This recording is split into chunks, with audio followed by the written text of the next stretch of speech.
రాజమండ్రిలో AP BJP అధ్యక్షురాలు దగ్గుబాటి పురంధేశ్వరి మాట్లాడుతున్నారు. లైవ్ లో చూద్దాం. కానీ భారతీయ జనతా పార్టీ అధికారంలో ఉన్నన్ని పర్యాయాలు ఏవైతే అమెండ్మెంట్స్ జరిగాయో వాటి మీద కనుక ఒక్కసారి మనం దృష్టి కేంద్రీకరించినట్లయితే బీసీ కమిషన్కి నిన్న మొన్నటి వరకు రాజ్యాంగ హోదా లేదు, కానీ ఇవాళ దానికి కాన్స్టిట్యూషనల్ లీగాలిటీ ఇవాళ ఎన్డీఏ కూటమి కల్పించింది. అదేవిధంగా నిన్న మొన్న ప్రవేశపెట్టినటువంటి నారీ శక్తి వందన్ అధినయం అంటే 33% రిజర్వేషన్లు మహిళలకి కల్పిస్తూ ఏదైతే ఉందో అమెండ్మెంట్స్ చేయటం జరిగింది.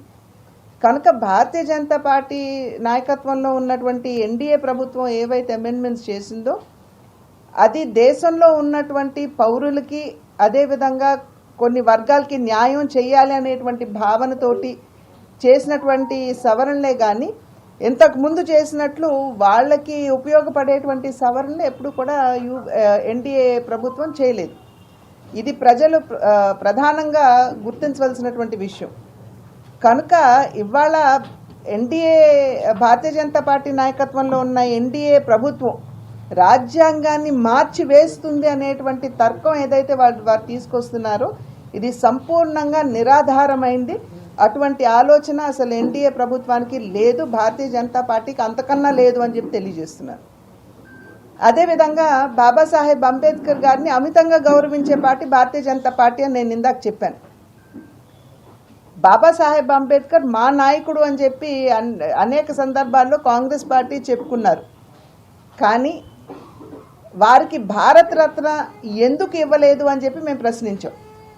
వారే ఈ 75 సంవత్సరాల స్వాతంత్రానంతరం చూసినట్లయితే 75 సంవత్సరాలు 65 సంవత్సరాలు వాళ్ళే అధికారంలో ఉన్నారు. కానీ వాళ్ళు బాబాసాహెబ్ అంబేద్కర్ గారికి ఎప్పుడు భారతరత్న ఇవ్వాలి అన్న ఆలోచన కూడా వారికి రాలేదు. అది వాజ్పేయి గారు హయాంలో వారికి భారతరత్న ఇచ్చినటువంటి విషయాన్ని ఇక్కడ ప్రజలందరూ కూడా గమనించాలి. అదేవిధంగా వారి జీవితంతో ముడిపడినటువంటి 5 ప్రాంతాలు, వారు జన్మించిన ఇల్లు అదేవిధంగా వారు విద్య అభ్యసించినటువంటి ఇల్లు, వారు మినిస్టర్గా బాధ్యతలు స్వీకరించిన తర్వాత వారు ఉన్నటువంటి గృహం, అదేవిధంగా వారు నిర్మాణం పొందినటువంటి ఆ ఇల్లు, చివరికి లండన్లో వారు లాయర్గా విద్యను అభ్యసించినటువంటి ఇంటిని కూడా కొనుగోలు చేసి ఈ 5 కూడా పంచతీర్థాలుగా నామకరణం చేసి వాటిని అభివృద్ధి చేసింది కూడా భారతీయ జనతా పార్టీ నాయకత్వంలో ఉన్న ఎన్డీఏ ప్రభుత్వమే. అందులోనూ అనేక సందర్భాల్లో నేను ఇందాక చెప్పాను, నరేంద్ర మోడీ గారు స్వయంగా చెప్పినటువంటి విషయం, నేను ఈ స్థాయికి వచ్చానంటే వారు ఇచ్చినటువంటి రిజర్వేషన్ మాధ్యమంగానే నేను వచ్చానని చెప్పి వారు కూడా చెప్పడం జరిగింది. వారిలాగా ఇప్పుడు కాంగ్రెస్ పార్టీ లాగా రాజ్యాంగాన్ని జేబులో పెట్టుకుని ఎప్పుడు కూడా భారతీయ జనతా పార్టీ ఆ రకంగా వ్యవహరించలేదు. రాజ్యాంగాన్ని ఎప్పుడు శిరస్సు వంచి రాజ్యాంగానికి నమస్కరించిన తర్వాతే ముందుకు వెళ్ళినటువంటి పార్టీ భారతీయ జనతా పార్టీ. కనుక రాజ్యాంగాన్ని కానీ అదేవిధంగా బాబాసాహెబ్ అంబేద్కర్ గారిని అగౌరవపరచడం అనేది భారతీయ జనతా పార్టీ ఎప్పుడు చేయదు.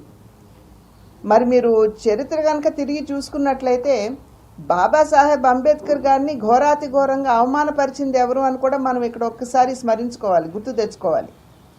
బాబాసాహెబ్ అంబేద్కర్ గారిని 2 పర్యాయాలు వారు ఎలక్షన్స్లో కంటెస్ట్ చేసినా కూడా వారికి అపోజిషన్ క్యాండిడేట్ని నిలబెట్టి కావాలని బాబాసాహెబ్ అంబేద్కర్ గారిని ఓడించినటువంటి చరిత్ర కాంగ్రెస్ పార్టీకి ఉన్నది.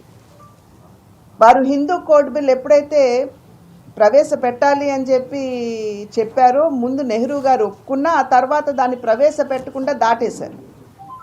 ప్రశ్నిస్తే వారు ఒప్పుకోలేదు. నెహ్రూ గారు ఒప్పుకోకపోయినప్పుడు దాన్ని వెంటనే బాబాసాహెబ్ అంబేద్కర్ గారు తన రాజీనామా ఇచ్చి వారు రిజైన్ చేసేశారు పార్లమెంట్ నుండి. ఆ తర్వాత వచ్చినటువంటి ఎన్నికల్లో నేను చెప్పినటువంటి ఆ 2 ఎన్నికల్లో కూడా బాబాసాహెబ్ అంబేద్కర్ గారిని కాంగ్రెస్ పార్టీ గెలవనివ్వలేదు, వారిని పార్లమెంట్లోకి రానివ్వలేదు. అదేవిధంగా వారు రాజీనామా చేసిన అనంతరం వారు నేను ప్రసంగించి పార్లమెంట్ నుండి బయటకు వెళ్తానంటే కూడా వారికి ప్రసంగించకుండా అడ్డుకున్నటువంటి పార్టీ కాంగ్రెస్ పార్టీ. కనుక అన్ని విధాలా కూడా బాబాసాహెబ్ అంబేద్కర్ గారిని అవమానపరిచారు వారు ఒక రకంగా చెప్పాలంటే మానసికంగా చాలా బాబాసాహెబ్ అంబేద్కర్ గారు కుంగిపోయినటువంటి విషయం కూడా మనం ఇక్కడ గమనించాలి. కానీ బాబాసాహెబ్ అంబేద్కర్ గారు ఏదైతే వారు విశ్వసించారు, బడుగు బలహీన వర్గాల వారికి అన్ని విధాలా మనం సంక్షేమాన్ని అందించాలి, వారికి కొంచెం అన్ని విధాలా కూడా అండదండగా నిలబడాలి అనేటువంటి ఆలోచన కావచ్చు. అదేవిధంగా మహిళలకి ఇప్పుడు హిందూ కోడ్ బిల్లో వారు కామన్ సివిల్ కోడ్ గురించి మాట్లాడారు. దాన్ని కూడా భారతీయ జనతా పార్టీ గౌరవించి వాళ్ళ యూనిఫామ్ సివిల్ కోడ్ పట్ల దృష్టి కేంద్రీకరించడం జరిగింది. ఇవన్నీ కూడా భారతీయ జనతా పార్టీ బాబాసాహెబ్ అంబేద్కర్ గారి పట్ల ఉన్నటువంటి గౌరవానికి సూచిక అని చెప్పి నిదర్శనం అని చెప్పి మీ అందరికీ కూడా నేను తెలియజేస్తున్నటువంటి విషయం. మొన్ననే ఒక సోషల్ మీడియాలో ఒక పోస్ట్ కూడా వైరల్ అయింది. రాహుల్ గాంధీ గారు వచ్చి మహారాజ్ శివాజీ గారికి దండ వేశారు, కానీ పక్కనే ఉన్న బాబాసాహెబ్ అంబేద్కర్ గారి బొమ్మకి దండ వేయకుండా. మీడియాలో ఉన్నటువంటి మీరు అందరూ కూడా చూసుంటారని నేను అనుకుంటున్నాను. దాన్ని ఆయన చిత్రం ముందు అట్లా పెట్టేసి ఆయన అవతలకు వెళ్ళినటువంటి వీడియో కూడా బాగా వైరల్ అయింది. కనుక నిజంగా ఎవరు బాబాసాహెబ్ అంబేద్కర్ గారిని గౌరవిస్తున్నారో ప్రజలందరూ కూడా గమనిస్తున్నారని చెప్పి మేము భావిస్తున్నటువంటి విషయం.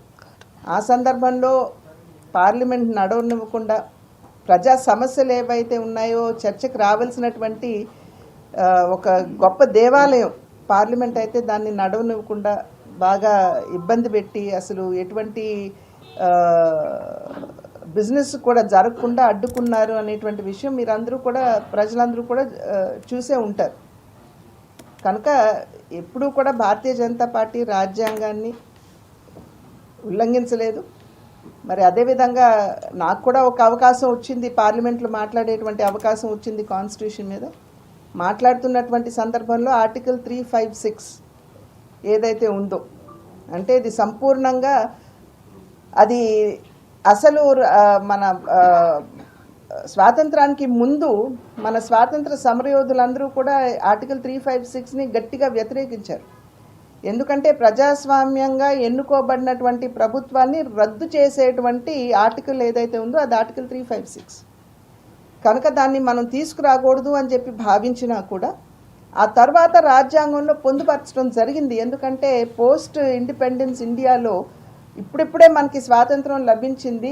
ఎక్కడైనా సరే ఏదైనా గొడవలు జరిగినా, కొంచెం యూనిటీ ఇంటెగ్రిటీ దెబ్బతిన్నా, లా అండ్ ఆర్డర్ మనం కొంచెం గాడిలో పడేంత వరకు ఈ ఆర్టికల్ ఉంటుంది అనేటువంటి భావనతోటి 356ని ప్రవేశపెట్టారు.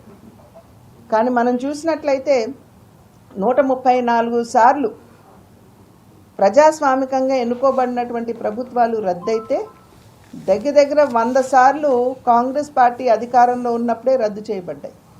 దాంట్లో మా తండ్రి గారు అప్పుడు ఎన్నుకోబడినటువంటి సందర్భంలో కూడా మనందరికీ తెలుసు, వారు ఓపెన్ హార్ట్ సర్జరీకి యుఎస్ఏకి వెళ్ళినటువంటి నేపథ్యంలో అప్రజాస్వామ్యంగా వారి ప్రభుత్వాన్ని కూడా రద్దు చేశారు. అయితే ఆంధ్ర ప్రజల యొక్క ప్రేమ అభిమానం ఏ రకంగా వారందరూ కూడా రామారావు గారికి వెన్నంటి ఉండి వారికి ఏ విధంగా వారి గళాన్ని విప్పారు మనం అందరం కూడా చూసాము. ఆ నేపథ్యంలో మళ్ళీ తిరిగి వారిని రీఇన్స్టేట్ చేయవలసినటువంటి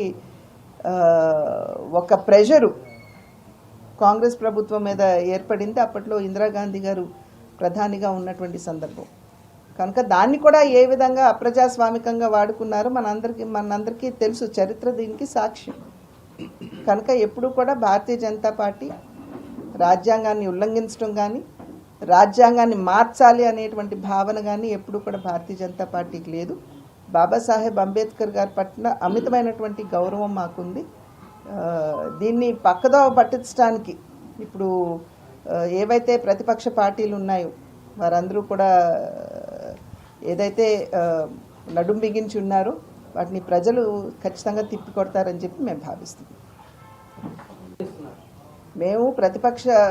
మేము ఇప్పుడు ఉన్నటువంటి కూటమిలో మేము కూడా భాగస్వాములుగా ఉన్నాం. అండ్ ఎప్పటికప్పుడు క్షేత్రస్థాయిలో ఉన్నటువంటి పరిస్థితులు ప్రభుత్వం దృష్టికి తీసుకువెళ్ళవలసినటువంటి బాధ్యత మిత్రపక్షంగా మా మీద కూడా ఉన్నది. కనుక ఎప్పటికప్పుడు క్షేత్ర స్థాయిలో ఉన్నటువంటి ఇష్యూస్ మేము ముఖ్యమంత్రి గారి దృష్టికి మేము తీసుకువెళ్తున్నాం పార్టీ పరంగా. అదేవిధంగా అధికారుల విషయం అంటారా, ఏకతాటిన ఒకేసారి కాదు కదండి, ఎప్పటికప్పుడు సమీక్షించుకుంటూ ఎక్కడ మార్పులు చేర్పులు చేయాలో ప్రభుత్వానికి తెలుసు, ముఖ్యమంత్రి గారికి తెలుసు, వారు ఖచ్చితంగా చేస్తారు. మొదటి నుండి కూడా భారతీయ జనతా పార్టీ చెప్తున్నటువంటి విషయమే 1 నేషన్ 1 ఎలక్షన్ అనేది. దానికి సంబంధించి ప్రవేశపెట్టాం. మొన్న జమిలీ ఎన్నికలకు సంబంధించినటువంటి బిల్లు లోక్సభలో ప్రవేశపెట్టడం జరిగింది. దాని మీద జేపీసీ కూడా వేయటం జరిగింది. ఈ జేపీసీ చాలా వైడ్గా అందరితోటి కన్సల్టేషన్స్ చేస్తుంది. అది రాజకీయ పార్టీలు కావచ్చు, నాయకులు కావచ్చు, లేదా ప్రజలు కూడా వారికి ఉన్నటువంటి అనుమానాలు, భావాలు అన్నీ కూడా వారికి రాయొచ్చు. ఇవన్నీ పరిగణలోకి తీసుకున్న తర్వాత మళ్ళీ తిరిగి దాని మీద ఏ విధి విధానాలు ఏ విధంగా ఉండాలి అనేటువంటి ఒక నిర్ధారణకు వచ్చిన తర్వాత విధి విధానాలను రూపొందించడం, బిల్లును ప్రవేశపెట్టడం జరుగుతుంది. అప్పుడు మళ్ళీ తిరిగి పార్లమెంట్లో చర్చ అనేది జరుగుతుంది. దాని మీద ఓటింగ్ అడిగితే ఓటింగ్ కూడా చేయడం జరుగుతుంది. ఆ ప్రక్రియ అంతా అయిన తర్వాతే జమిలీ బిల్లు వస్తుంది. తెలుగు రాష్ట్రాల్లో ఇప్పుడు బాగా తీవ్ర చర్చనీయాంశమైంది అల్లు అర్జున్ అంశం. ఇంకా ఇప్పుడు కూడా అది కంటిన్యూ అవుతానే ఉంది. దానికి సంబంధించి వారు ఆల్రెడీ పిలిచినట్టున్నారండి. వాళ్ళ వారిని అల్లు అర్జున్ గారిని రమ్మన్నట్టున్నారు ఎంక్వైరీ కోసం. వారి ఏదైతే వారి స్టేట్మెంట్ ఉంటుందో అదంతా కూడా ఇవాళ రికార్డ్ అవుతుంది. ప్రజలందరూ కూడా చూస్తున్నారు జరుగుతున్నటువంటి ఏదేమైనప్పటికీ కూడా ఇప్పుడు ఈ ఏదైతే ఎంక్వైరీ జరుగుతుందో, ఎంక్వైరీ జరిగిన తర్వాత డెఫినెట్ గా దాని మీద యాక్షన్ అనేది ఉంటుంది అనేది నేను అనుకుంటున్నాను. అసెంబ్లీలో ఘాటుగా మాట్లాడటం, ఆ తర్వాత ఆయన అల్లు అర్జున్ గారు మీడియా సమావేశంలో మాట్లాడిన తర్వాత ఇంకా తీవ్రంగా ఈ అంశాలు చర్చ నడుస్తూనే ఉంది. దీనికి ఇప్పటికి కూడా 10 లక్షల రూపాయలు 25 లక్షల రూపాయలు ప్రకటిస్తే 10 లక్షలే మాకు అందిని అని బాధిత కుటుంబ సంబంధించిన వ్యక్తి చెప్పారు. ఆ విషయాలన్నీ ఆర్థిక సాయం వీటన్నిటిలోకి వెళ్ళదలుచుకోలేదండి నేను. అక్కడ డెఫినెట్గా ఏమిటంటే అల్లు అర్జున్ గారు ఒక యాక్టర్గా వస్తున్నటువంటి సందర్భంలో పోలీసు అక్కడ ప్రొటెక్షన్ అనేది డెఫినెట్గా అక్కడ కల్పించాలి. ఒక్క నిమిషం, అక్కడ కల్పించాలి. అక్కడ ఎక్కడో అది ఏమన్నా లోపించిందా అనేది చాలా మందికి అనుమానం ఉంది. తగినంత స్థాయిలో అక్కడ పోలీస్ ప్రొటెక్షన్ లేదేమో అనేటువంటి అనుమానం చాలా ఉంది. ఆ సందర్భంలో ఒక పేరున్నటువంటి యాక్టర్ వస్తున్నటువంటి సందర్భంలో ఏ రకంగా తొక్కిసలాట జరుగుతుందో అందరికీ తెలుసు. దానికి ముందుగానే ప్రిపేర్డ్గా ఉండాలి. సో ఆర్థిక సాయం అంటారా, అది వాళ్ళకి సంబంధించినటువంటి విషయం. దాని మీద నేను స్పందించవలసినటువంటి అవసరం. వాళ్ళు వచ్చి ముఖ్యమంత్రి గారిని కలవాలని అనుకుంటున్నారు. వాళ్ళు చర్చించుకుంటారు. ప్రజల ఎమోషన్స్ ఎలా ఉన్నాయంటే ఇప్పుడు ఉమ్మడి నాయకుల మీద వేధింపులు చేసిన పెద్దిరెడ్డి రామచంద్ర మందకొడి గారు స్టేషన్కి సంబంధించి వాళ్ళు ముందు వెస్ట్ సైడ్ డెవలప్మెంట్ అని అనుకున్నారు. మనం గట్టిగా వాళ్ళతో పట్టుబట్టి సిటీ అంతా కూడా మనకి ఈస్ట్ వైపు నుండి మనకి డెవలప్మెంట్ ఈస్ట్ వైపు కావాలంటే డిజైన్స్ మార్చి రీడిజైనింగ్ చేయాల్సి వచ్చింది. ఆ రీడిజైన్ చేసినటువంటి సందర్భంలో ఇంకొంత వ్యయం పెరిగేటువంటి అవకాశం ఉంది. అంటే మనకి ఏదైతే అనుమతులు ఉన్నాయో దానికంటే